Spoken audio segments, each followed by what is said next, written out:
Alan Dufrain had always believed that the scariest thing about his job was the boredom. As a senior scientist at the British Museum of History, his days consisted of examining mummified remains, dry, lifeless husks of humanity sealed away for centuries.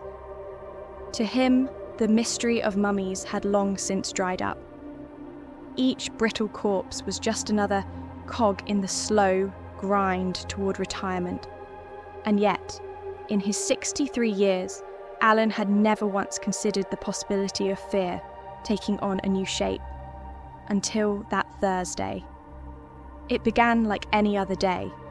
The weather outside was grim, the London drizzle coating the museum's ancient stone facade.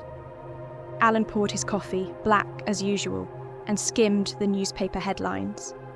His colleagues chatted nearby, voices blending into the background hum. He noted none of their names. Names weren't important. Only routine mattered.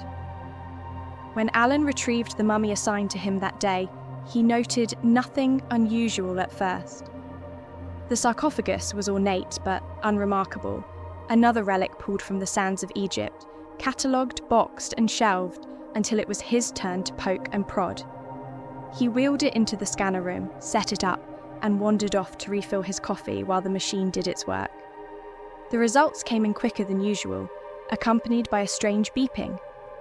Alan frowned as he sipped his coffee and glanced at the screen. His hand froze mid-sip, coffee sloshing over the rim of his mug. The image on the scanner was impossible. Beneath the mummy's decayed wrappings lay the skeletal remains of a humanoid figure, only it wasn't human. Its elongated skull tapered into a grotesque point, with eye sockets that seemed to stretch unnaturally wide.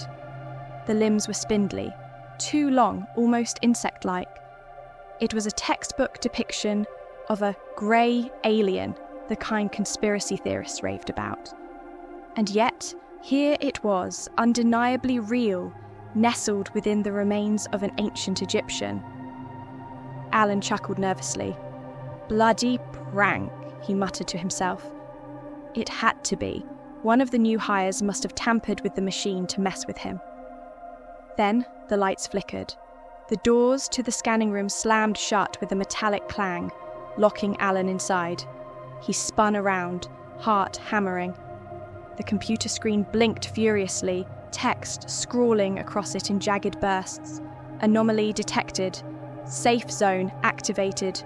Quarantine in effect. Safe zone? Quarantine? Alan muttered. His pulse quickened. This wasn't a prank. His mind raced for explanations, but none came. From the corners of the room, mechanical arms unfolded, their spindly appendages bristling with surgical instruments.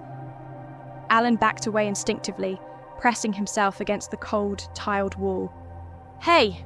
he shouted. "What the hell is this? I'm still in here!" The computer continued its eerie chant. Legitimate alien specimen detected. Host identified. Begin extraction.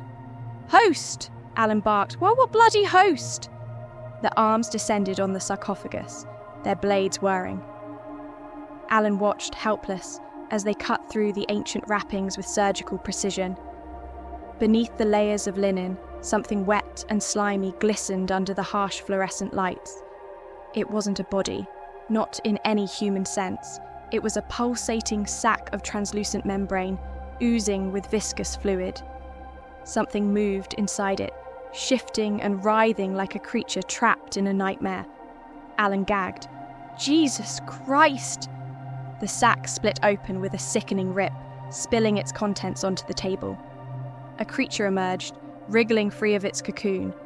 It was small, no larger than a cat, but its appearance was anything but ordinary. Its skin was grey and slick, covered in a sheen of mucus.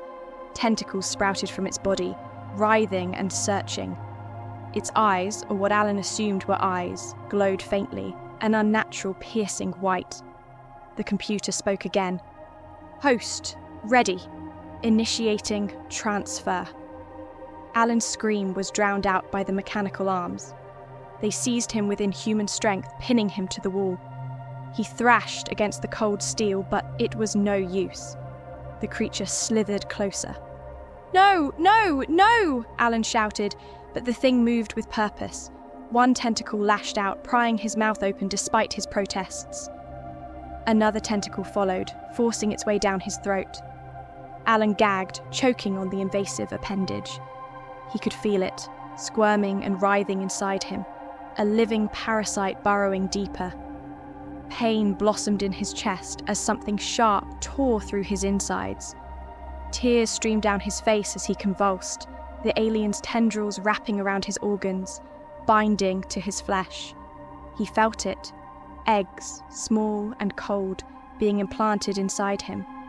His vision blurred, darkness creeping in at the edges. The computer's voice was the last thing he heard before the world went black. Transfer complete. Host successfully infected.